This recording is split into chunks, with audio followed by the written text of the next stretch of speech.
આપણે દરરોજ થોડું થોડું એથિક્સ કરતા જશું, એ જરૂરી છે. એથિક્સ બે રીતે જરૂરી છે. એક તો તમારે થિયરી શીખવા માટે જરૂરી છે, બીજું કેસ સ્ટડી સોલ્વ કરવા માટે જે બધા વાદ છે એ વાદે શીખવા જોશે, અને ત્રીજું છે એ નિબંધની અંદર ક્યાંક એથિક્સ પ્રત્યક્ષ અપ્રત્યક્ષ રૂપે તમે લખી શકો છો એ માટે જરૂરી છે.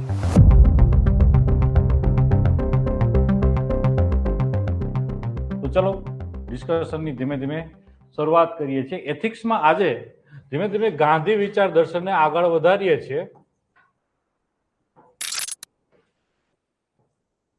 ગાંધી વિચાર દર્શનની અંદર આપણે ટ્રસ્ટીશિપ જોઈ લીધું હતું. ત્યારબાદ આપણે સાધન સાધ્ય શુદ્ધિ જોઈ લીધું હતું.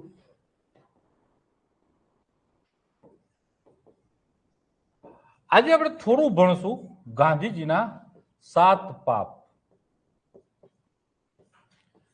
7 સિન્સ તમે જે કહો છો, 7 પાપ. જીપીએસસીએ 2021-22 આના ઉપર સીધો એક ક્વેશ્ચન પૂછેલો છે, ગાંધીજીના 7 પાપ વિશે વિસ્તારથી ચર્ચા કરો. એટલે અગત્યનો છે. અને નવા જે ચેરમેન છે હસમુખ પટેલ સાહેબ, એ ગાંધીવાદી વિચાર દર્શનમાં માને છે, એટલે પણ ખૂબ અગત્યનો ક્વેશ્ચન બને છે.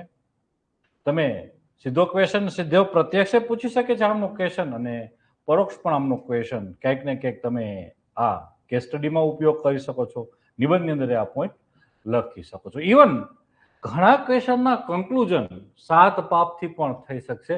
મૂલ્યો આધારિત હોય, નૈતિકતા આધારિત એવી કોઈ પણ વસ્તુઓ છે એનું કન્ક્લુઝન 7 પાપ આધારિત થઈ શકે છે. એટલે ખૂબ કામનો છે. ઇવન કેસ સ્ટડીની અંદર પણ ક્યાંક ને ક્યાંક આ 7 પાપ કન્ક્લુઝનની અંદર લખી શકાય છે. ખૂબ આઈએમપી, ખૂબ જ ઇમ્પોર્ટન્ટ આ ટોપિક છે. તો જોતા જઈએ છે કે 7 પાપ ગાંધીએ શા માટે આપેલા છે. આમની ચર્ચા ગાંધીએ 7 પાપની ચર્ચા કેમ કરી છે એના વિચાર દર્શનની અંદર? શું કારણ હશે?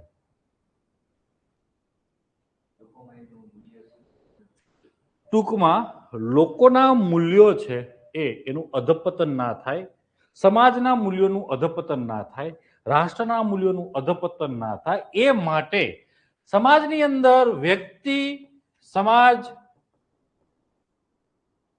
અને રાષ્ટ્ર આમાં એક નૈતિકતા જળવાઈ રહે, અધપતનથી બચી શકાય, એ માટે ગાંધીએ 7 પાપની ચર્ચા કરેલી છે.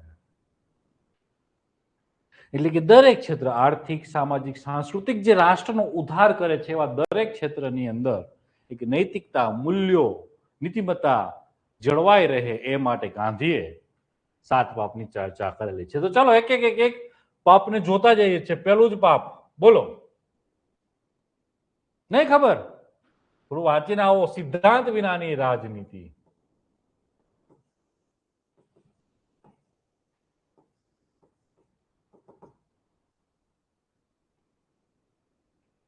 રાજકારણનો સિદ્ધાંત શું છે? લોક કલ્યાણ, પ્રજાની સેવા. ઇવન આજે તો આપણે લોકશાહીમાં જીવી રહ્યા છીએ, પણ જ્યારે રાજાશાહી હતી ત્યારે ચાણક્ય નીતિમાં ચાણક્યએ પણ કીધું હતું કે રાજાનું કામ શું છે? પ્રજાની સેવા, લોક કલ્યાણ. ગાંધી પણ એક કહે છે કે રાજનીતિનું કામ છે લોક કલ્યાણ, લોક સેવા, પ્રજાનો ઉદ્ધાર. હવે જો આપણે સૌને ખબર છે કે રાજનીતિ પાસે સૌથી વધુ સત્તા છે. એ સત્તા અર્થાત નીતિ બનાવવી, નીતિ અમલીકરણ કરવું, એ નીતિમાં કઈ ભૂલો આવે છે તો એને પાછો એમાં કંઈક ને કંઈક બદલાવ કરીને એમાં નવી નીતિ બનાવીને અમલીકરણ કરવું, કાયદા બનાવવા, બધું જ રાજનીતિ પાસે છે. જો એ રાજનીતિ મૂલ્યો વિહીન હશે, સિદ્ધાંત વિહીન રાજનીતિ હશે, તો સ્વાભાવિક છે કે રાષ્ટ્રનું પતન થવાનું છે, સમાજનું પતન થવાનું છે. એટલા માટે ગાંધીએ સિદ્ધાંત વિનાની રાજનીતિ ના હોઈ શકે આવો એક સિદ્ધાંત આપેલો છે. તો આજના પરિપ્રેક્ષ્યની અંદર ચર્ચા કરીએ તો શા માટે સિદ્ધાંત રાજનીતિમાં જરૂરિયાત છે? તો તમે જો આજની રાજનીતિ પરિકલ્પના કરવી મુશ્કેલ છે કે આવો ગાંધીનો સિદ્ધાંત લાગુ પાડી શકાય. સાચું ને? આમ છતાંય ઘણા બધા એવા રાજકારણીઓ છે કે જે સિદ્ધાંત આધારિત રાજનીતિ કરી રહ્યા છે. તાજેતરમાં જ આપણે ચર્ચા કરીએ કે જે પક્ષ પલટો થઈ રહ્યો છે કે આજના પરિપ્રેક્ષ્યમાં જરૂરિયાત શું છે, તો પક્ષ પલટાઓ, તખ્તા પલટ.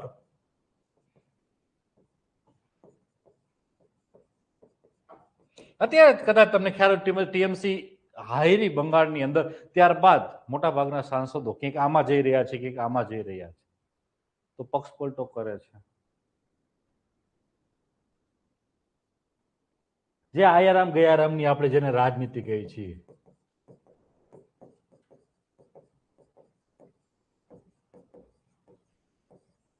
તો આ ખૂબ જ વ્યાપક પ્રમાણમાં છે. અને સૌથી મહત્વની વસ્તુ એ હતી કે એક સમય એવો હતો કે જ્યારે વ્યક્તિ તખ્તા પલટ કે પક્ષ પલટો કરતો તો એને પક્ષ દ્રોહી તરીકે ચિતરવામાં આવતો. લોકના જે જનમત છે, મેન્ડેટ આપેલું છે, એના દ્રોહી તરીકે ચિત્રમાં આવતો. પણ આજે ક્યાંક ને ક્યાંક એ પણ એક નિયમ બની રહ્યો છે. પેલા અપવાદમાં પક્ષ પલટા થતા, આજે નિયમમાં થઈ રહ્યા છે. તો આ ચિંતાનું મોટું કારણ. તો એટલા માટે કહીએ કે સિદ્ધાંત વિનાની રાજનીતિ હોઈ ના શકે. એ પાપ છે. તો સિદ્ધાંત આધારિત રાજનીતિમાં એક પક્ષ પલટાઓ ખૂબ થઈ રહ્યા છે. લાઈક પોલિટિકલ ઓપોર્ચ્યુનિઝમ, હોર્સ ટ્રેડિંગ, કે વિધાનસભામાં કંઈક ઘટે છે, થોડા રાજ્યસભામાં જવા માટે વિધાનસભ્યો થોડા ઘટે છે, તો 4-5 ને ખરીદી લેવા. અને ગુજરાત તો સાક્ષી છે. 2017 નું મેન્ડેટ આવું કંઈક હતું ગુજરાતમાં. 77 ધારાસભ્યો વિપક્ષના હતા.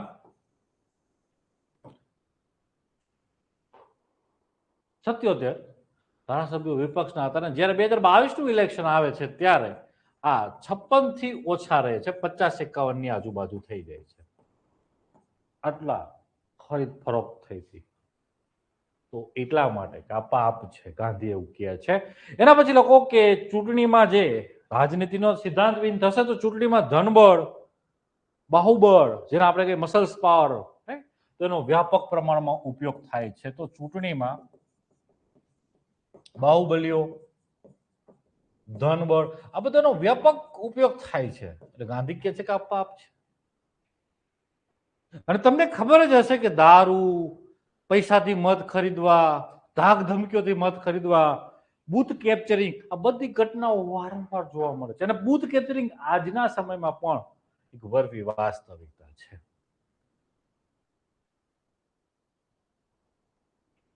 અને ધનબળના ઉપયોગની ચર્ચા કરીએ તો એવું કહી શકાય છે કે 2024 નું જે ઇલેક્શન હતું લોકસભાનું, એમાં બધા પક્ષના, સત્તા પક્ષ, વિપક્ષ, બધા પક્ષનો જ્યારે ખર્ચ ગણીએ તો 1 લાખ કરોડથી વધુ એ ચૂંટણીમાં પૈસાનો ખર્ચ થયો હતો.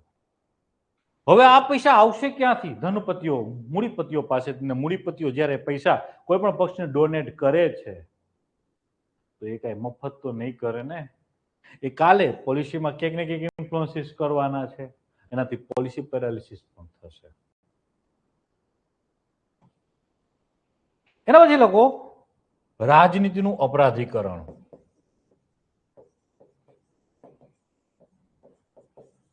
કે આજના સમયમાં જે રાજનીતિનું અપરાધીકરણ શબ્દ ખોટો છે. હું તો ઘણી વાર કહું છું કે અપરાધીઓનું રાજનીતિકરણ થઈ ગયું છે.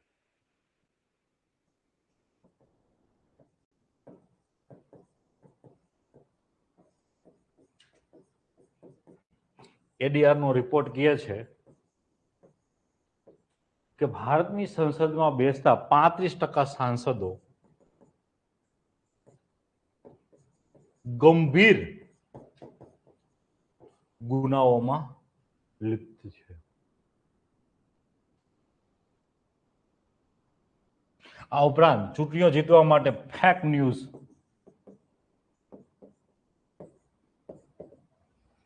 ઘણા એવા ફેક ન્યૂઝ ચાલે છે. આ ધર્મ અવળો થઈ જશે, આ લઘુમતીમાં આવી જશે, આમ કરી નાખશે, તેમ કરી નાખશે. આવા ફેક ન્યૂઝ જે ચાલી રહ્યા છે એનાથી પણ સમાજમાં ધ્રુવીકરણ, રાજનીતિક ધ્રુવીકરણ વધી રહ્યું છે અને સમાજ સામ સામે આવી રહ્યા છે.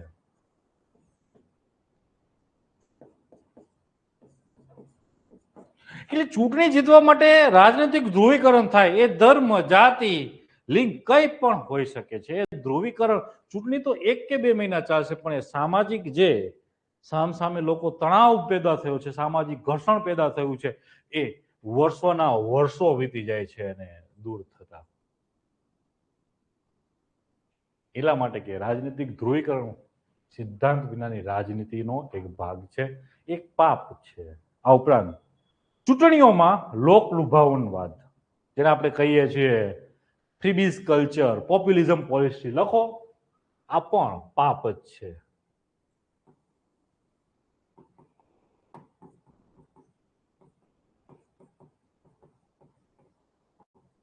પોપ્યુલિસ્ટ પોલિસી. હવે આ પોપ્યુલિસ્ટ પોલિસી સરકાર કહેશે ચાલો સાયકલ દેશું, સરકાર કહેશે ખાતામાં 2000 નાખશું, સરકાર કહેશે ખાતામાં 10,000 નાખશું, સરકાર કહેશે મોબાઈલ આપશું, બાઇક આપશું, ગાડી આપશું. પણ આનો સરકારની તિજોરી ઉપર, દેશની તિજોરી ઉપર તો ખર્ચ વધશે ને, રાજ્યની તિજોરી ઉપર તો ખર્ચ વધશે ને. અલ્ટિમેટ આના કારણે આર્થિક નુકસાન.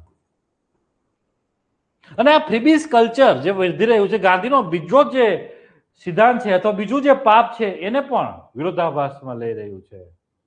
શ્રમ, તો તમે લખી શકો છો કે શ્રમ વિનાની સંપત્તિને પણ ક્યાંક ને ક્યાંક એ હટ કરી રહ્યો છે. આ ઉપરાંત રાજનીતિમાં જોવા મળતો વ્યાપક ભ્રષ્ટાચાર.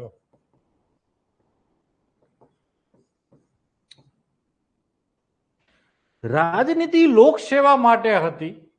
આજે લોકોનો રાજનીતિમાં આવવાનું મુખ્ય ઉદ્દેશ્ય છે કે સત્તા સંપત્તિ, વિશેષ કશો જ નથી.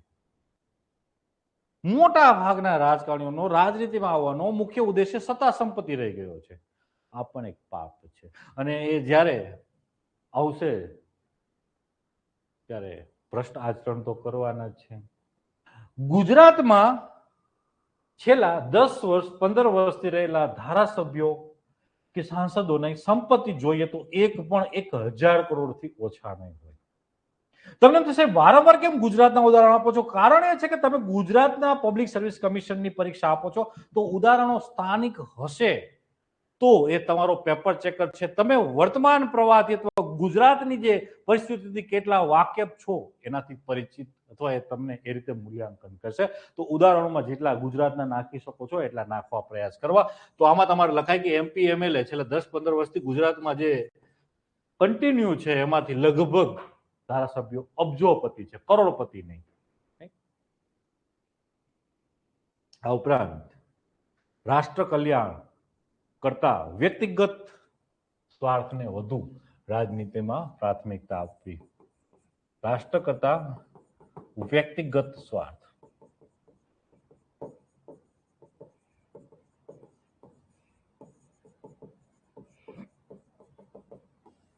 તો આ સિદ્ધાંત વિનાની રાજનીતિ ગાંધીના પેલું પાપમાં લખી શકો છો. ચલો આમાં ક્લિયર હોય તો આપણે બીજું પાપ જોવા જઈએ, શ્રમ વિનાની સંપત્તિ. ઓનલાઈન વાળા વિદ્યાર્થી મિત્રો કઈ પ્રશ્ન હોય તો કહેજો. એટલે ગાંધી કહેતા કે શ્રમ વિનાની સંપત્તિ એ પણ પાપ છે. શ્રમ અર્થાત એ શારીરિક હોય, શ્રમ અર્થાત એ માનસિક હોય, શ્રમ અર્થાત એ બૌદ્ધિક હોય. કોઈને કોઈ શ્રમ કરીને તમારે સંપત્તિ અર્જિત કરવાની છે, સંપત્તિ મેળવવાની છે. એટલે ગાંધી કહેતા કે શ્રમ એ સંપત્તિ સર્જવાનો એક નૈતિક રસ્તો છે.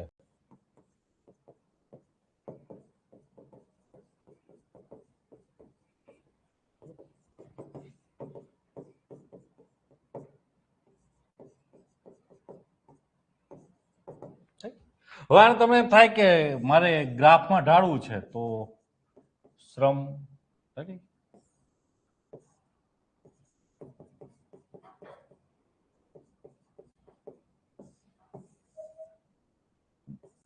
ફળ પ્રાપ્તિ અથવા સંપત્તિ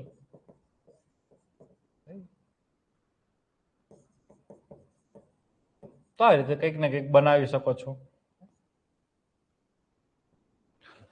એટલે ગાંધી ઘણી વાર કહેતા કે અધિકાર પહેલા જેમ કર્તવ્ય આવે એમ સંપત્તિ પહેલા શ્રમ આવે. આપણે એક પોઈન્ટ લખી શકો છો કે અધિકાર પહેલા માણસને અધિકાર પછી મળે, પહેલા એક કર્તવ્ય પાલન કરે. એવી જ રીતે સંપત્તિ પહેલા શ્રમ આવે.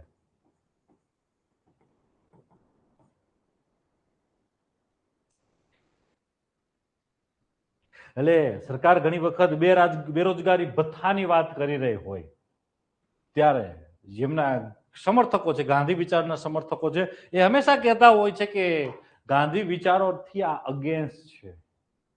તમારા હાથમાં સીધા પૈસા આવે 2000, 4000, 6000, 8000 બેરોજગારી ભથ્થું, તો તમારે શ્રમ કઈ કરવાની જરૂરિયાત નથી. એટલે ફ્રીબીઝમાં એક આ પણ છે, ગાંધીના વિચારોને કોન્ટ્રાડિક્ટ કરે છે. તો આજે આની શું જરૂરિયાત છે, અથવા તમે જોશો તો સમાજની અંદર શ્રમ વિનાની સંપત્તિ માટે શું શું પ્રયાસો થઈ રહ્યા છે, તો લખો 6-7 લખાવું છું. બ્લેક મની, કાળું નાણું શું છે? એટલે કે 2 નંબરના જે પૈસાઓ છે બધા શ્રમ વિનાની સંપત્તિ છે. કરચોરી, કારણ કે રાષ્ટ્ર કલ્યાણ માટે તમારે અમુક હિસ્સો આપવો જોઈએ. આપણે તે દિવસે ચર્ચા કરી કે સરકારના સમાજના સંસાધનો વાપરીને તમે ઉપર આવો છો, એટલે તમારો અધિકાર છે, સાથે સાથે એની અંદર રાષ્ટ્રનો પણ અધિકાર છે. એટલે તમારે ટેક્સેશન આપવું પડે. જો ટેક્સ ઇવેઝન કે અવોઇડન્સ કરો છો તો પણ તમે એક પાપ છે, શ્રમ વિનાની સંપત્તિમાં તમે મૂકી શકો છો.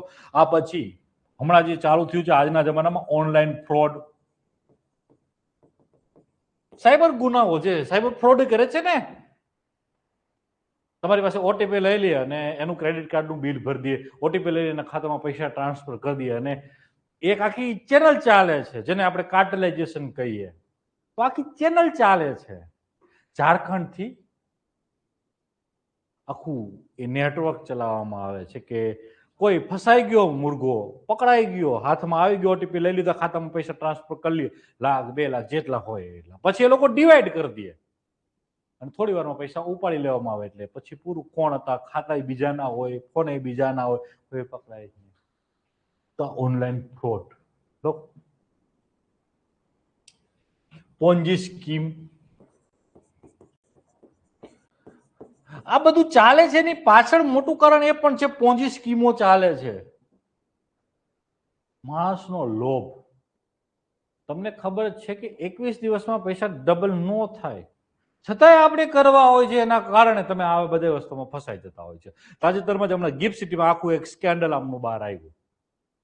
ઉદાહરણમાં નજીકના લખજો, ગિફ્ટ સિટી વાળું, શારદા ચીટ ફંડ, આ બધા ઉદાહરણો તમે આની અંદર લખી શકો છો. આવી પોન્જી સ્કીમો ચાલે છે. આ ઉપરાંત ઇનસાઇડર ટ્રેડિંગ, કદાચ તમને કન્સેપ્ટ ખબર હશે ઇનસાઇડર ટ્રેડિંગનો. એક આઈપીઓ બહાર પડતો હોય,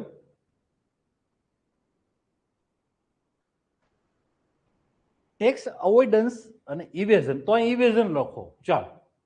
તો ઇનસાઇડર ટ્રેડિંગમાં કોઈ એક આઈપીઓ બહાર પડવાનો છે, અથવા સરકારના કોઈ નજીકના માણસો છે, નાણાં મંત્રીને ઓળખે છે, નાણાં સચિવને ઓળખે છે, એને ખબર છે કે સરકાર કેવી પોલિસી લાવવાની છે, અથવા કોઈ કંપની આઈપીઓ કઈ રીતે બહાર પડવાનો છે, કંપનીનો અંગત વ્યક્તિ હોય, એમને ખબર છે આખી પોલિસી, અને એ પ્રમાણે જે ટ્રેડિંગ માર્કેટને મેનિપ્યુલેટ કરે એને ઇનસાઇડર ટ્રેડિંગ કહેવાય. તો એ પણ શ્રમ વિનાની સંપત્તિ છે, ફ્રોડ છે. આ ઉપરાંત માણસને જુગાર, સટ્ટાબાજીથી પૈસા બનાવી લેવા છે. અને કોરોના પછી તો ભારત સ્તરે સટ્ટાબાજી, ઓનલાઈન સટ્ટાબાજીનો તો રાફડો ફાટ્યો છે. બધાને હર્ષદ મહેતા થઈ જવું છે, પણ એ જોતા નથી કે હર્ષદ મહેતાનું પાછળનું જીવન કેવું હતું. બધાને રાતોરાત પૈસાવાળો થઈ જાય છે. અને એ જેનજી જે હવે 17 થી 22, 23ની ઉંમરમાં છે, બધાના મનમાં એક જ વસ્તુઓ ચાલે છે કે શેર માર્કેટમાં પૈસા વાળા થઈ જવાશે, કઈ નહીં કરવાનું, ટ્રેડિંગ કરવાનું. શું કહેવાય છે ને, કેવું ટ્રેડિંગ કહે છે? ઇન્ટ્રાડે ટ્રેડિંગ દરરોજ કરવાનું હોય, ઇન્ટ્રાડે. તો જુગાર, સટ્ટાબાજી અને માણસને નકારાત્મક વસ્તુઓથી શીખવાની પ્રેરણા લેવાની ફટાફટ અસર થતી હોય છે. એ જ વોરેન બફેટ શેર માર્કેટની અંદર રોકાણ કરીને અબજોપતિ થયો છે, પણ એને જીવનના 40-45 વર્ષ ઇન્વેસ્ટમેન્ટ કર્યું છે અને કમ્પાઉન્ડિંગ ઇમ્પેક્ટમાં એમાંથી નહીં શીખવું. બધાને હર્ષદ મહેતા જે સટોડિયાઓ છે એના જ શીખવું. અને એમાં હું ઘણા સટોડિયાને ઓળખું છું કે જે 2-3 વર્ષની અંદર 50-100 કરોડ સંપત્તિઓ છાપી લીધી છે અને બીજા 10 વર્ષ જ્યારે પૂર્ણ થાય છે ત્યારે બધું 0-0 એને માથે એમની જમીન જાગદાર બાપ દાદાની સંપત્તિ બધું જ વેચાઈ ગયું છે. છતાં પણ બધાને સટ્ટાબાજી કરવી છે. અને હજી એક ઝડપી પૈસા બનાવવાની લાલચ, લોભ. તો આ બધા તમે લખી શકો છો. હું કેમ દરેકને ડેપ્થમાં કરાવી રહ્યો છું એની પાછળનું કારણ છે કે રાજા વાજાને વાંદરા ક્વેશ્ચન એવો પૂછે કે ગાંધી જે 7 પાપમાંનું એક છે શ્રમ વિનાની સંપત્તિ, 2 પેજ આપી દે, 3 પેજ આપી દે, લખો. થોડુંક તમને બ્રોડ સેન્સમાં આઈડિયા હોવો જરૂરી છે. એના પછીનું પાપ લખીએ આપણે કે આ બધા પાપમાં લખી શકો છો. શ્રમ વિનાની સંપત્તિમાં આ બધા જ એના અંદરના પાપમાં લખો. એના પછી આવો નૈતિકતા વિનાનો વેપાર.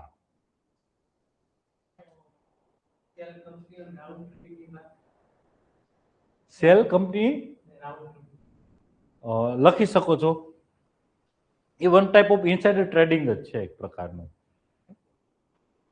એના પછી આવો બીજું શું કીધું હતું? નૈતિકતા વિનાનો વેપાર.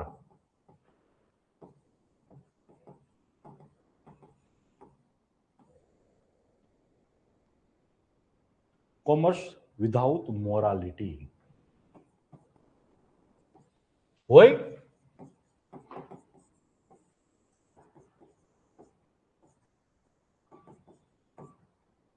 આજના સમયમાં પ્રાસંગિકતા છે, કેમ જરૂરિયાત છે? અથવા તમને આવું નૈતિકતા વિનાનો વેપાર ક્યાં ક્યાં જોવા મળે છે? સંગ્રહખોરી. ઓકે, ચલો થોડી ચર્ચા કરીએ કે નૈતિકતા વિનાનો વેપાર એટલે ગાંધી શું કહેવા માંગે છે. તો દરેક ધંધામાં પ્રોફિટ હોવો જોઈએ, પરંતુ પ્રોફિટ મેળવવાની લાઈવમાં આ પૃથ્વી એટલે કે પ્લેનેટ અને પીપલ લોકોનો કચ્ચર ઘાણ ના ભરી જવો જોઈએ. ચલો, એટલે કે ગાંધી કહે છે કે નફો ઇઝ ગુડ, નફો હોવો જોઈએ, પરંતુ આ નફો મેળવવાની લાઈવમાં આ પૃથ્વીનો કચ્ચર ઘાણ ના ભરી જવો જોઈએ. ઉપરાંત ગાંધી કહે છે કે યસ, કે વ્યક્તિ કે એના શ્રમનું શોષણ પણ ના થવું જોઈએ.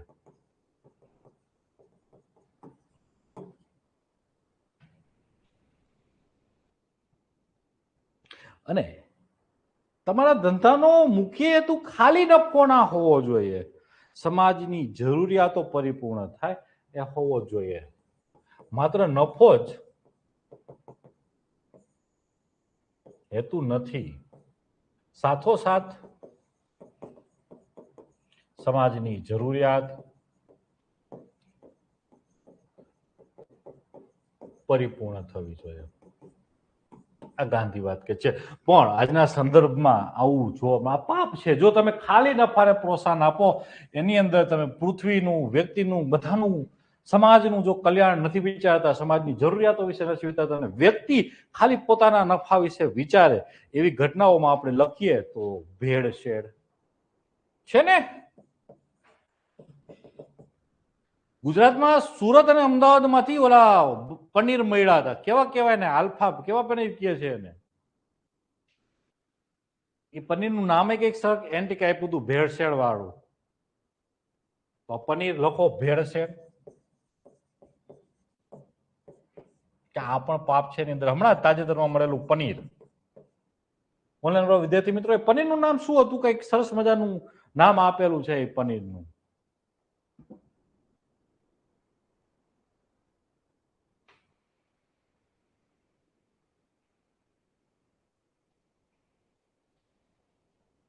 પછી ગ્રાહકો સાથે છેતરપિંડી સેવાઓમાં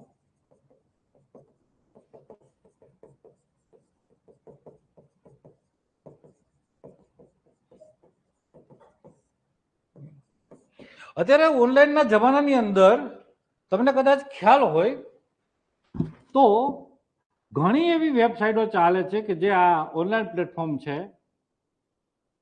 એના જેવા નાના નાના ઘણા પ્લેટફોર્મમાં ચાલે છે અને ખૂબ બધું માર્કેટિંગ કરવામાં આવે. તમને એમનું ભવ્યાતિ ભવ્યકરણ કરીને બતાવવામાં તમને એમ થાય કે આ વસ્તુઓ મળશે. જ્યારે વસ્તુ તમને મળે ને, હા સોરી એનું નામ analogue paneer, analogue paneer, yes. તો આ વ્યક્તિના સ્વાસ્થ્ય સાથે છેડા છે, ગ્રાહકની ગુણવત્તા સાથે એને મળતી જે સેવાઓ એમની સાથે છેડાઓ છે. તો આ લખી શકો છો.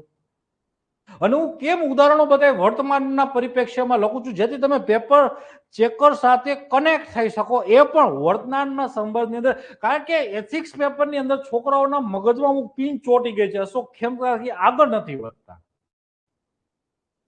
બધા ક્વેશ્ચન અશોક ખેમકા આવે, અશોક ખેમકા સાહેબ રિટાયર્ડ થઈ ગયા છે, નિવૃત્ત થઈ ગયા છે, તો એને ઉદાહરણમાં લખવામાં આવે નિવૃત્તિ આપો. ઘણા બધા બીજા અધિકારીઓ છે એમને પણ લાવો, ગુજરાત સ્તરના લાવો, આજુબાજુના અધિકારીઓ લાવો, જ્યાં જ્યાં ઉદાહરણમાં લખવાના છે. એ થોડું આપણે એ જ રિસર્ચ કાયમી કરતા રહેશું. ધીમે ધીમે થોડું ડિસ્કશન આગળ વધશે, પછી રોજ 4-4, 5-5 એવા ઉદાહરણો આપીશ કે જે ક્યાં ક્યાં લખી શકાય, કેમ કેમ લખી શકાય, આપણે એના ઉપર ચર્ચાઓ કરશું. તો અહીંયા આવીએ કે ગ્રાહકો સેવાઓની ગુણવત્તામાં છેતરપિંડી.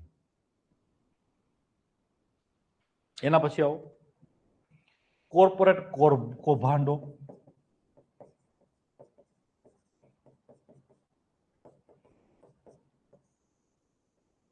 ખાસ વિજય માલ્યા, લલિત મોદી,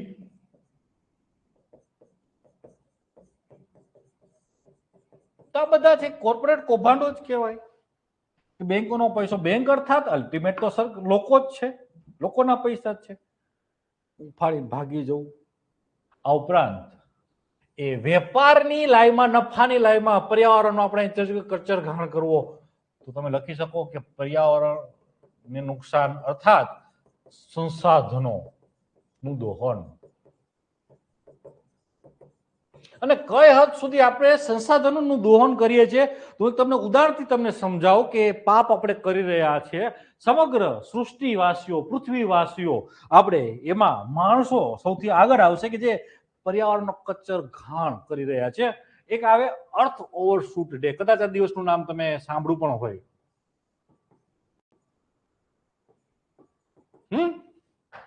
શું છે?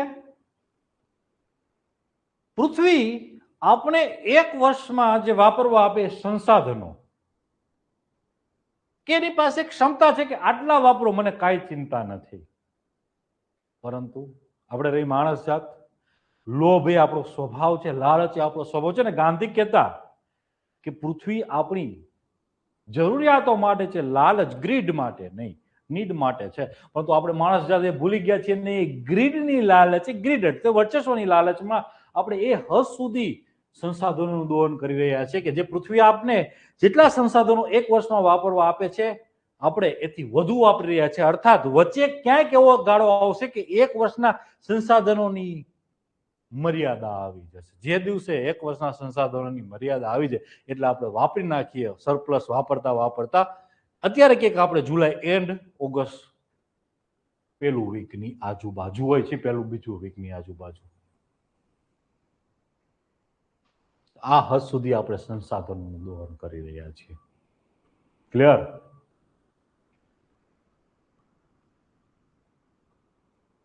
આ ઉપરાંત કર્મચારીઓનું શોષણ, ભ્રામક જાહેરાતો. જોવો છો ને અત્યારે બસ વાળી જાહેરાતો એકેડેમી સ્તરે, રીલું નહીં જોતા?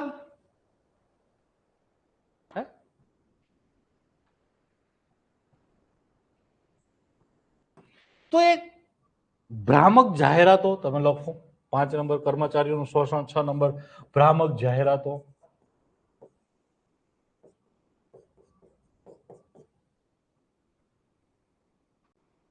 અને ડેટાનો દુરુપયોગ,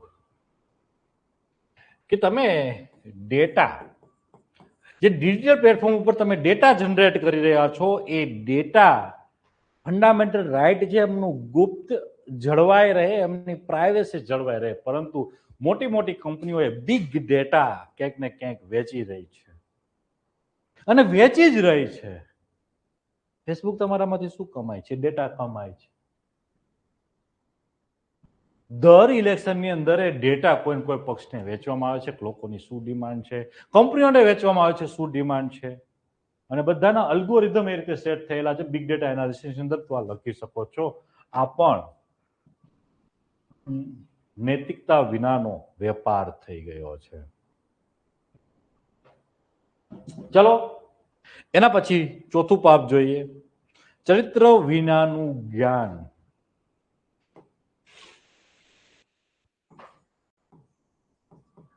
આ સૌથી મહત્વનું છે, ચરિત્ર વિનાનું જ્ઞાન.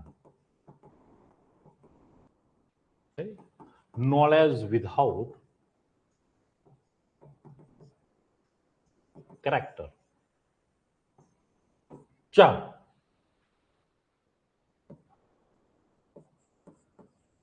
જ્ઞાનનો ઉદ્દેશ્ય શું છે? બુદ્ધિનો વિકાસ કરવો ખાલી નહીં. જ્ઞાનનો ઉદ્દેશ્ય છે વ્યક્તિનું ચરિત્ર બનાવવાનો. હું તો ત્યાં સુધી કહું છું કે જો વ્યક્તિ કોઈને પોતાના જ્ઞાનનું અભિમાન છે તો એ ચરિત્ર નિર્માણ નથી થયું, ખાલી એનો બુદ્ધિનો વિકાસ થયો છે. ઘણાને પૈસાનું અભિમાન હોય, ઘણાને સંપત્તિનો અધિકાર હોય, ઘણાને સત્તાનું અભિમાન હોય, ઘણાને પ્રસિદ્ધિનું અભિમાન હોય, અને ઘણા એવા હશે એમને જ્ઞાનનું અભિમાન. તો આ પણ ક્યાંક કહી શકાય કે ચરિત્ર નિર્માણ નથી થતું તો એવું જ્ઞાન ખાલી બુદ્ધિનો વિકાસ કરે છે. અને જો એ ચરિત્ર વિના માણસની બુદ્ધિનો વિકાસ થાય છે એ પણ સમાજ રાષ્ટ્ર માટે બહુ હાનિકારક બને છે. આ તો વાંદરાના હાથમાં તલવાર આપવા જેવી વસ્તુઓ છે. ગાંધીએ કોટેશન ઉપર જ કીધું છે કે મૂલ્યો વિનાનું શિક્ષણ એ વ્યક્તિને ચતુર શૈતાન બનાવે છે.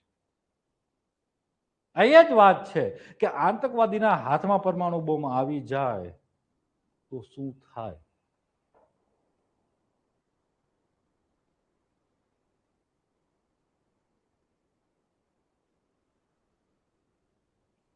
તમે અત્યારે સોશિયલ મીડિયાની ડિબેટ જોતા હશો, જે સાંજે પ્રાઇમ ટાઈમ કહીએ મીડિયાની ડિબેટ, ઇલેક્ટ્રોનિક મીડિયામાં જે મેઇન સ્ટ્રીમ મીડિયા છે એની ડિબેટ છો, તો એ બધા બુદ્ધિશાળી માણસો જ બેઠા છે ને પરસેપ્શન બિલ્ડિંગ આવડે છે ને એ રાજનીતિ માટે, એ ટીઆરપી માટે એ સમાજનું ધ્રુવીકરણ કરે છે. લોકો બીજું ઉદાહરણ એને બુદ્ધિ તો છે જ, ખબર જ છે શું કરવાનું છે શું નથી કરવાનું.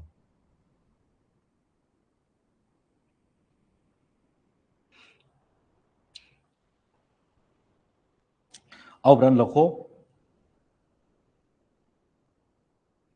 સોશિયલ મીડિયામાં ફેલાવવામાં આવતી હેટ સ્પીચ, ફેક ન્યૂઝ. આ ઉપરાંત એક જ્ઞાનનો ઉપયોગ કરીને આચરવામાં આવતો સાયબર ક્રાઇમ.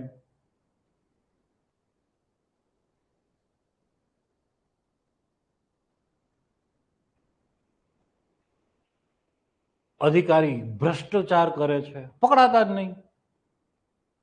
ઘણા બધા અધિકારીઓ છે 3-4 હજાર કરોડની સંપત્તિઓ બનાવીને બેઠા છે. એની પાસે સ્કિલ છે. અને બીજા બચાડા બાપડા મધ્યપ્રદેશના સીએમ, કે સીએમ બન્યા પછી જે એક એક્સપ્રેસ હાઈવે એના વિસ્તારમાંથી તો એના કાઢવાનો તો અહીંયા પોતાના નામે જમીન ખરીદ બેઠા. જ્ઞાનનો અભાવ કહેવાય, બુદ્ધિનો અભાવ કહેવાય. અને ઘણા બધા એવા અધિકારીઓ છે જે ભ્રષ્ટ આચરણમાં લિપ્ત છે, 3-4, 5 હજાર કરોડ રૂપિયાની સંપત્તિઓ બનાવી બેઠા છે, ઓડકાર તક નથી ખાતા. તો આ બધા ઉદાહરણો લખો. તો ભ્રષ્ટ આચરણ કરે અને પકડાવવું નહીં, ભાઈ ભત્રીજા વાત કરવો, પકડાવવું નહીં. વિદ્યાર્થી જીવનમાં પરીક્ષાઓમાં ગેરરીતિ, આ પણ જ્ઞાન વિના, ચરિત્ર વિનાનું જ્ઞાન છે. એઆઈનો ઉપયોગ કરીને ડીપ ફેક, ચરિત્ર હનન કરી નાખે છે વ્યક્તિનું. અને ચરિત્ર હનન થયા પછી કદાચ ખ્યાલ આવે તો પણ એ વ્યક્તિનું ચરિત્ર હનન થઈ જ ગયું હોય છે. આ પણ જ્ઞાનનો ખરાબ રીતે ચરિત્ર વિનાનો ઉપયોગ કરે છે. આ પણ પાપ છે ગાંધીના માટે. આ ઉપરાંત ઘણા એવા સંશોધનો કરવામાં આવે કે જેનો અનૈતિક જ ઉપયોગ કરવામાં આવે છે, એવા જૈવિક હથિયારો તરીકે, ઉદાહરણ તરીકે કોરોના લખો, આ તો જ્ઞાનનો જૈવિક હથિયાર તરીકે ઉપયોગ કરવામાં આવ્યો છે.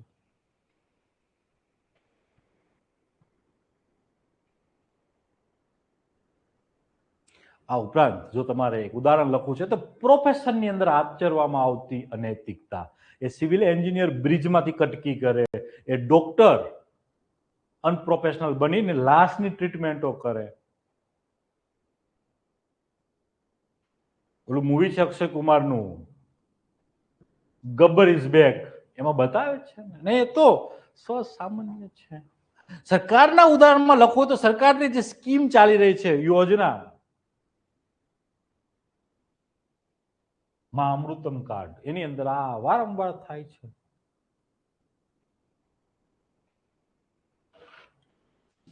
તો આ બધા લખી શકો છો પાપના ઉદાહરણોમાં. એના પછી આગળનું પાપ લખીએ, માનવતા વિનાનું વિજ્ઞાન.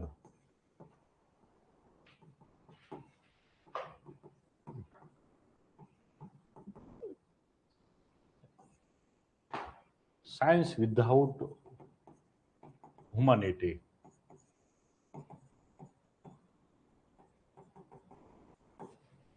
માનવતા વિનાનું વિજ્ઞાન. વિજ્ઞાન શેના માટે છે? વિજ્ઞાન અને ટેકનોલોજી શેના માટે છે?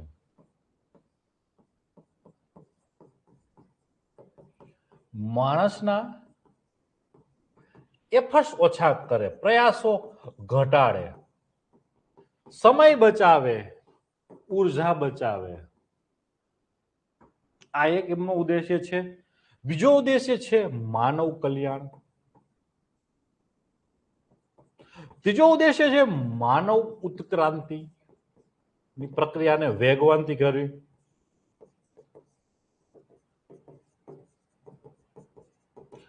પરંતુ જો એ વિજ્ઞાન માનવતાના બદલે દાનવતા,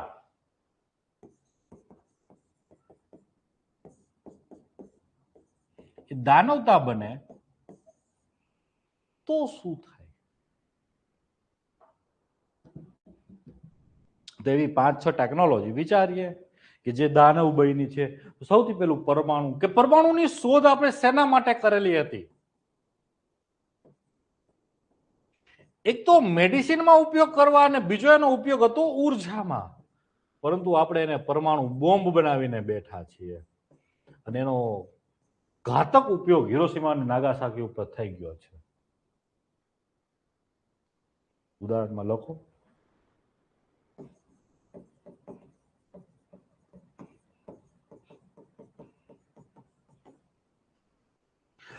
હવે તકનીકની વાત કરીએ, આર્ટિફિશિયલ ઇન્ટેલિજન્સ. વિજ્ઞાન માણસ માટે છે, માણસ વિજ્ઞાન માટે નથી. પણ ક્યાંક ને ક્યાંક આર્ટિફિશિયલ ઇન્ટેલિજન્સ ડીપફેકથી માણસને નુકસાન પહોંચી રહ્યું છે, દાનવતાનું આચરણ કર્યું છે. બીજું, માણસની સર્જનાત્મકતા ઘટી રહી છે.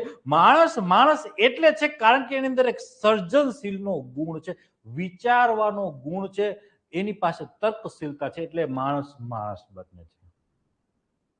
ક્યાંક ને ક્યાંક આર્ટિફિશિયલ ઇન્ટેલિજન્સ માણસને રિપ્લેસ કરી રહી છે. તો આ પણ ભયાનક છે.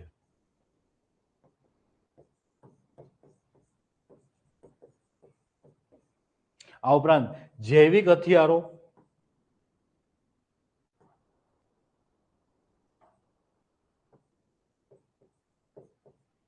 બાયોલોજીકલ વેપન્સ, ઉદાહરણ તરીકે કોરોના.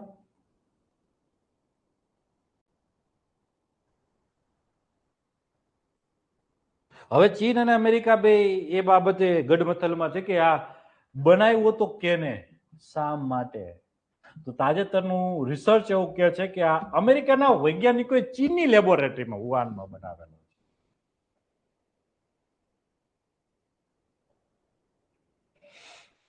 આ ઉપરાંત જીન એડિટિંગ,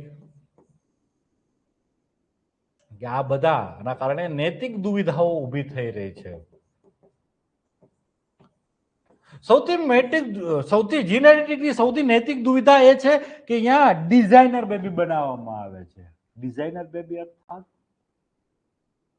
નાક એને જેના જેવું જોઈએ છે એના માતા પિતા છે એ, એના કાન એના માતા પિતા છે એવા એના જનીનમાં એડિટિંગ થઈ શકે, ડીએનએમાં એડિટિંગ થઈ શકે, એના વાળ, એનો કલર, યસ, એમની હાઈટ, આ બધું જીન આધારિત હોય છે.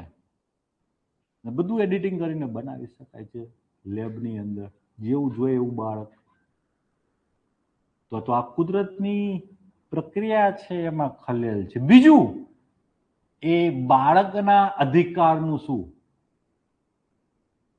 એ બાળકને ઠીંગડું રહેવું ગમતું હતું, તમે શું કામ એની હાઈટ વધારી રહી? માણસ એક નેચરની પ્રક્રિયાને ઇન્ટરપ્ટ કરી રહ્યો છે. તો આ પણ ચિંતાનો વિષય છે.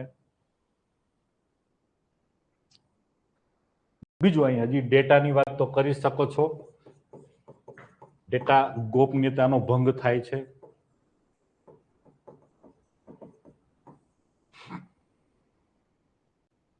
આ પણ પાપ છે. અને પર્યાવરણની અવગણના એ વિજ્ઞાનના વિકાસમાં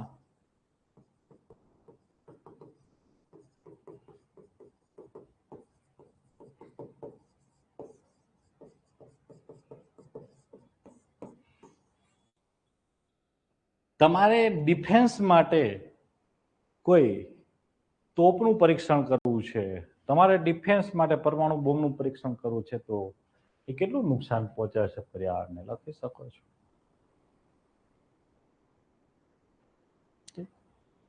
ચલો, આની અંદર ઉદાહરણમાં ઓનલાઈન વાળા એડ કરી શકો છો.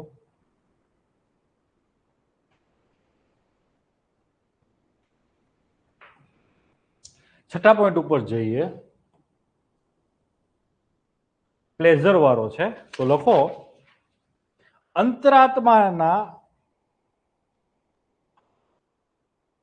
અંતરાત્મા ખુશ ના થાય એવો આનંદ.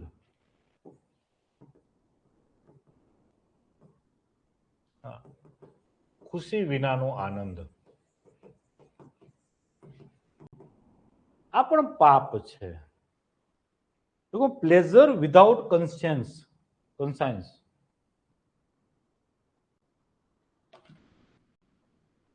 ગાંધી બાપુ આને સરસ મજાની રીતે સમજાવે છે. આનંદ ખરાબ વસ્તુ નથી, સુખ ખરાબ વસ્તુ નથી, ખુશી ખરાબ વસ્તુ નથી. આ બધું સારી જ બાબત છે, હોવું જ જોઈએ. માણસના જીવનમાં આનંદ, સુખ, ખુશી હોવી જોઈએ. અને ગાંધી બાપુનો જે સ્વભાવ હતો, કદાચ કોઈને ખ્યાલ હોય, ગાંધી બાપુ બહારની દુનિયામાં બહુ ગંભીર હતા અને આંતરિક દુનિયામાં એની જે પર્સનલ લાઈફ હતી એની અંદર બહુ ખુશ મિજાજ માણસ હતા, આનંદિત પ્રફુલ્લિત માણસ હતા. પણ ગાંધી કહેતા કે ખુશી, આનંદ, સુખ આ બધું જ બરાબર છે, પણ સાથે સાથે એ જવાબદારીથી આવવો જોઈએ, એક નૈતિકતાથી આવવો જોઈએ. આ બે વસ્તુઓથી આવવો જોઈએ, ત્યારે આ બધું બરાબર છે. એટલે ગાંધી બાપુ વાત કરે છે કે સ્વતંત્રતા, ઉદાહરણથી સમજાવું છું કે ગાંધીના જ વાતને, કે તમને સ્વતંત્રતાનો અધિકાર મળે છે, ત્યાંથી તમને ખુશી થાય, આનંદ થાય, તમે હરી શકો, ફરી શકો, રેડી, ધંધો કરી શકો, બધા જ પ્રકારની તમને બંધારણના આર્ટિકલ 19 અંતર્ગત જે સ્વતંત્રતાઓ આપવામાં આવે છે બધી તમે એન્જોય કરી શકો, એનાથી તમે ખુશ રહી શકો, એનાથી તમે આનંદ લઈ શકો. પરંતુ એ સ્વતંત્રતા કેવી છે? સામેવાળા વ્યક્તિની સ્વતંત્રતાનું હનન ના થાય. એટલે કે મને સ્વતંત્રતાનો એટલો અધિકાર છે કે હું લાકડી ફેરવું, લાકડી ફેરવવાની સ્વતંત્રતાનો મને એટલો અધિકાર છે કે સામેવાળા માણસના નાકને એ ના તોડે. એને નૈતિકતા અથવા જવાબદારીપૂર્ણ ખુશી કહેવાય. તો હું આ સ્વતંત્રતાના ઉદાહરણથી તમને સમજાવું છું. રેડી?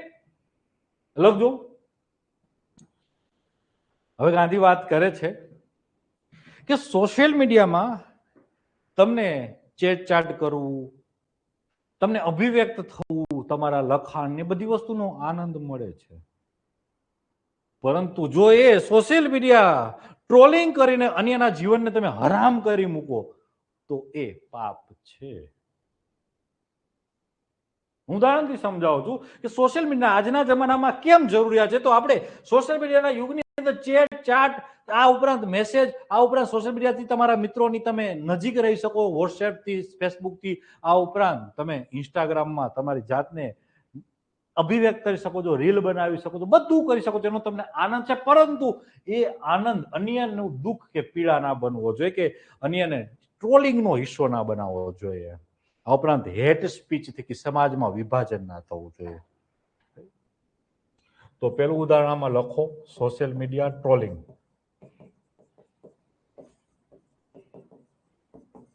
ચલો આગળ વધીએ, બીજું ઉદાહરણ આમાં લખીએ, ડ્રગ્સ, વ્યસન, નશાખોરી.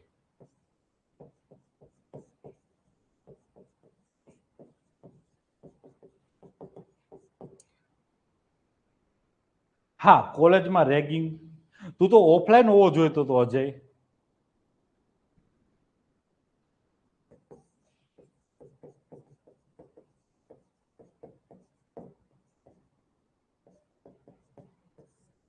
તો ડ્રગ્સ, વ્યસન, નશાખોરીથી યસ ઘણી વખત ટેમ્પરરી ખુશી મળી જશે, પણ લાંબા ગાળે એ તમારા માટે, તમારા પરિવાર માટે અને સમાજ માટે એ ચિંતા છે, એ ગંભીર ચિંતા બનીને ઊભું રહેશે. કોલેજમાં રેગિંગ યસ, પણ અન્યને પીડા પહોંચાડશે, લખી શકો છો યસ. આ ઉપરાંત બેદરકારીથી વાહન અથવા સ્પીડ, ઓવર સ્પીડ, બેદરકારીથી વાહન ચલાવવું. એ રોડ સાઈડ રોમિયોને જોઈને ક્યારેક એમ થાય કે સાલો આપણે ઠોકી દેશે તો એનું તો સમજા આપણું શું. અને મેં જોયું છે કે અકસ્માતની અંદર એક જ પાર્ટીનો વાક હોય છે. મેં જોયેલા મારા જીવનના 25-30 લાઈવ અકસ્માતોમાં એક જ પાર્ટીનો વાક દેખાય, બીજી પાર્ટી તો ભરાઈ જ જાય. આ ઘટના ઘટી હતી અમદાવાદ બ્રિજ ઉપર. છોકરાનું નામ શું છે? તથ્ય પટેલ વાળી. તથ્ય પટેલને ઓવર સ્પીડ ગાડી ચલાવવાનો આનંદ આવતો હતો, પરંતુ એનાથી સમાજના કેટલા પરિવારો ઉજળી ગયા. લખો, ઉદાહરણ લખો આમનું જ. આ મેડિકલમાં બહુ ઘટનાઓ થાય છે રેગિંગની. પંજાબ, ગુજરાત.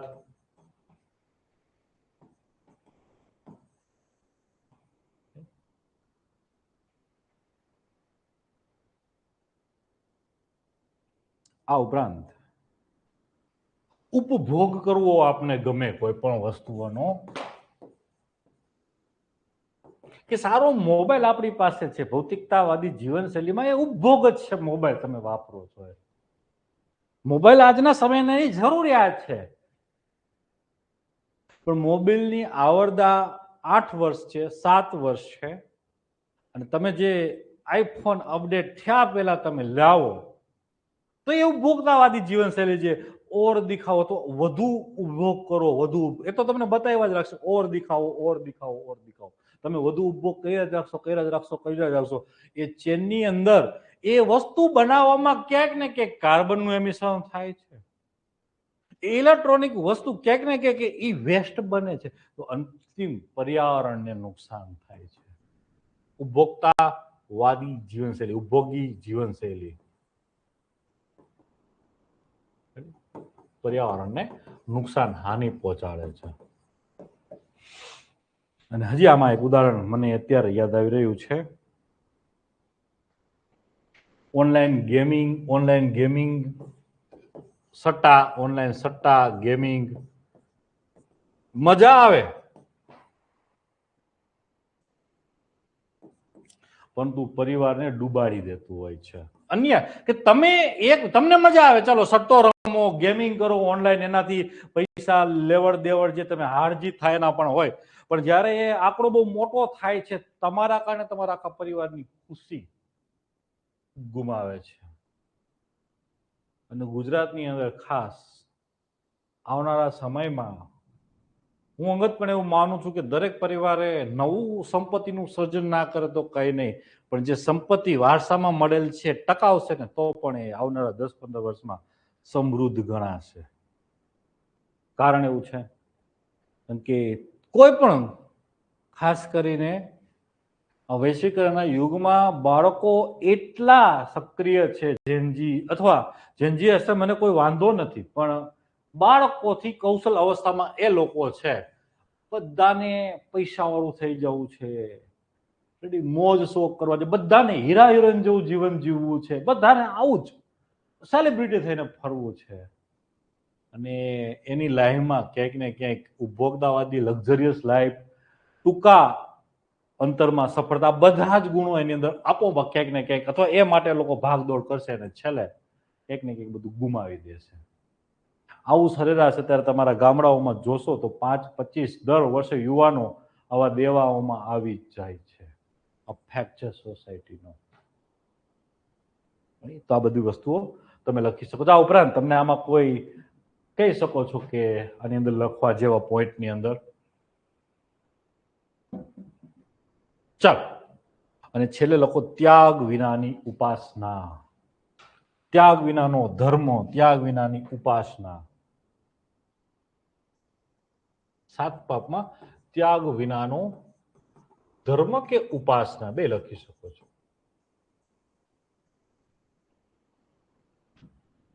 ગાંધી કહેતા કે ધર્મ કે ઉપાસનાનો ભાવાર્થ કર્મકાંડ નથી. ધર્મ કે ઉપાસનાનો અર્થ છે લોકોની સેવા. સારા શબ્દમાં લખીએ, પર દુખે દુખી, પર સુખે સુખી.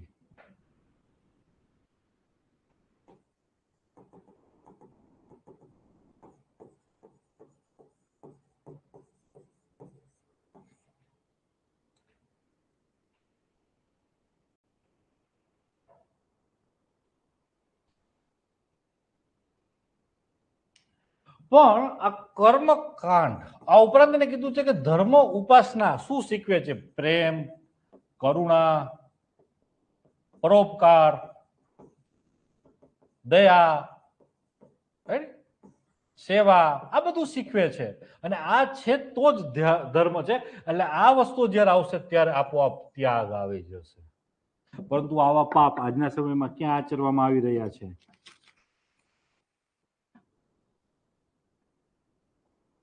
એ ધર્મના નામે ક્યાં ક્યાં પાપ આચરવામાં આવ્યું છે? તાજે તાજું ગરમા ગરમ રામ મંદિર, 2000 કરોડની ચોરી. લખો ઉદાહરણમાં. હવે દેખાવા આધારિત ધાર્મિકતા થઈ રહી છે, દેખાવા આધારિત આધ્યાત્મિકતા થઈ રહી છે. લખો બીજો પોઈન્ટ. આધ્યાત્મિકતા આજકાલ ફેશન બની રહી છે. ક્યાં જવું છે બધાને? ઓલી કેવી શિબિર કીએ છે, ધ્યાનની શિબિર ને હમણાં ચિંતન શિબિર ને એક સરસ મજાનો શબ્દ આપ્યો છે. હમણાં કાલે જ મને એક વિદ્યાર્થી કીધું, સાહેબ હું હમણાં કે અહીં જાઉં કે વિપસ્યાના, યસ વિપસ્યાનાની શિબિરમાં જઉં છું. વિપસ્યાના હશે, મને ખ્યાલ નહીં અંગતપણે શું છે, કેમ છે, કેવી રીતે છે, મને વધારે ક્યાં એના વિશે ખ્યાલ નથી. આ તો એના જેવું છે કે આખે જીવન પાપ કરીને છેલ્લે પાપ ધોવા ગંગા જવું, ગંગાને મેલી કરવી. અર્થાત એ ગંગામાં જઈને તમારે પતાકડા, ફૂલ, પ્રદૂષણ કરવાનું. લખો ધાર્મિક ક્રિયાકાંડોમાં પર્યાવરણને નુકસાન, નદીઓને નુકસાન. અને આજે દેખાવ આધારિત ધાર્મિકતા કે આધ્યાત્મિક બની રહી છે. ટૂંકમાં ધર્મ અને અધ્યાત્મ એક ફેશન બની રહી છે કે જેમ લોકો ભૂતકાળમાં અથવા વર્તમાનમાં જેમ ફેમિલી ડોક્ટર રાખતા હતા, એમ હવે લોકો ધીમે ધીમે ફેમિલી ગુરુ રાખવા લાગ્યા છે. ગુરુ અર્થાત આધ્યાત્મિક ગુરુ રાખવા લાગ્યા છે. આ પણ ધર્મ નથી, ત્યાગ ધર્મ છે. તમે લોકોની સેવા કરો. ગાંધી એવું કહેતા. તો એ પણ લખી શકો છો ઉદાહરણમાં. રામ મંદિર વાળો, હા ધાર્મિક અસહિષ્ણુતા કે એકબીજા ધર્મને સામે સામે રાખીને એકબીજાના જીવ લેવા સુધી, સમુદાયને સામે રાખીને એકબીજાના જીવ લેવા સુધી તમે પહોંચાડો છો ધર્મના નામે, તો એ પણ પાપ છે ગાંધીના મતે. લખો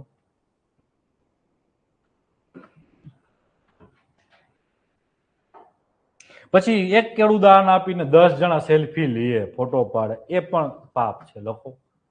તમે આવા વારંવાર દ્રશ્ય જોતા હશો કે દાન આપ્યું હોય થોડું અને દેખાવ કરે વધુ. સોશિયલ મીડિયાની અંદર એ પબ્લિસિટી કરે. Publicity is good thing, but વાહિયાત પબ્લિસિટી ઇઝ વર્સ્ટ થિંગ. લોકો પ્રેરાય, ઇટ્સ ગુડ કે તમે એને સોશિયલ મીડિયામાં રાખો તો લોકો પ્રેરાય, પણ એ હદ સુધી વર્સ્ટ પબ્લિસિટી ના કરવી જોઈએ. સામેવાળા માણસને દાન લેવાથી શરમ આવે, સમજાય છે? તો એ પણ કાળજી રાખવાની છે. પછી આ નદીમાં પ્રદૂષણથી પર્યાવરણને નુકસાન, ધાર્મિક અસહિષ્ણુતા અને દાનમાં પારદર્શિતાનો અભાવ, એમાં મેં રામ મંદિરની વાત કરી દીધી છે. તો આ બધા તમે લખી શકો છો. ત્યાગ વિનાનો ધર્મ, ઉપાસનામાં આ બધા ઉદાહરણો જે થઈ રહ્યા છે.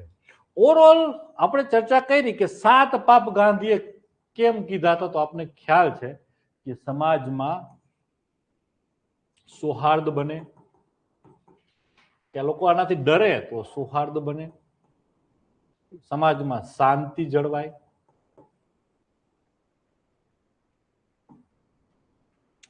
સમાજ સલામત રહે અને સમાજમાં નૈતિક મૂલ્યોનું પતન ના થાય. એટલા ગાંધીએ આવા 7 પાપ આપેલા છે. તો હવે ક્વેશ્ચન તમને પૂછે, ગાંધીના 7 પાપ જણાવી 21મી સદીમાં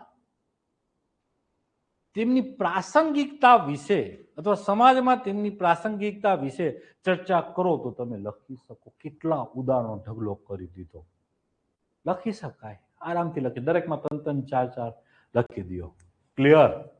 ચાલ. અને આ 7 પાપ મેં તમને કીધું, હું કેસ સ્ટડીમાં ઉપયોગ કરાવીશ. આ 7 પાપ આપણે નિબંધમાં ઉપયોગ કરશું. આ ઘણી બધી જગ્યાએ કન્ક્લુઝનમાં કામ લાગશે. એટલે 7 પાપ આવતીકાલે ઘરે જઈને ગોખી લેજો. આના ઉદાહરણો આ ઉપરાંત તમારા પોતાના મૌલિક, તમારા જીવનની આજુબાજુના જે ઉદાહરણો છે એ પણ ઉમેરી દેજો. હું દરરોજ 1 કલાક આવી રીતે એથિક્સનું ડિસ્કશન કરાવતો જઈશ. આવનારા 30-40 દિવસમાં એથિક્સમાં જે ફિલોસોફી અથવા થિયરીઓ છે એને આપણે શૂન્ય કરી દઈશું. ક્લિયર? ચાલો આગળ વધીએ છીએ આજના ડિસ્કશનમાં. વિદ્યાર્થી મિત્રો, એથિક્સમાં કઈ ના સમજાણું હોય તો મને પૂછી શકો છો. કે આ 7 પાપને આપણે એલાબરેટ કર્યા છે. હવે એના પછી આજનો ક્વેશ્ચન ઉપર જઈએ છીએ.